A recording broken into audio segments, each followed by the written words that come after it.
ભાવનગરના સિહોરમાં બે મહિલાઓએ જ્વેલર્સમાં ચોરી કરી છે। 1,73,000ના સોનાના ઘરેણાની મહિલાઓએ ચોરી કરી છે। મહિલાઓએ એક બુટ્ટી ખરીદીને બે ચેનની ઉઠાંતરી કરી। ચોરીની સમગ્ર ઘટના સીસીટીવીમાં કેદ થઈ છે। દુકાન માલિકે મહિલા વિરુદ્ધ પોલીસમાં ફરિયાદ નોંધાવી છે। મહિલાઓની શોધખોળ પોલીસે હાથ ધરી છે।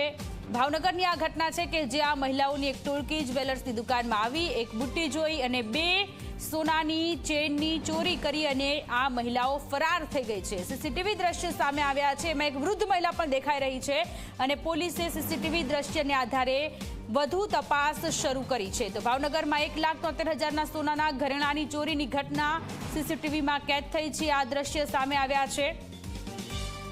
સંવાદદાતા નવનીત ફોનલાઈન પર જોડાયેલા છે। નવનીત, ભાવનગરમાં એક મહિલા ટોળકી કે જે જ્વેલર્સમાં ગઈ, દુકાનમાં ગઈ અને એક બુટ્ટી જોઈ, એક બુટ્ટી ખરીદીને બે સોનાની ચેનની ચોરી કરી ફરાર થઈ ગયા છે। વધુ વિગતો શું છે? પોલીસ તરફથી કોઈ નિવેદન? ચોક્કસ સોનું જણાવ્યું કે ભાવનગર જિલ્લાના સિહોરની આ ઘટના છે કે જ્યાં જ્વેલરી શોપની અંદર એક વૃદ્ધ મહિલા સહિત ટોટલ બે મહિલાઓ છે એ ખરીદી કરવા માટે આવી હતી।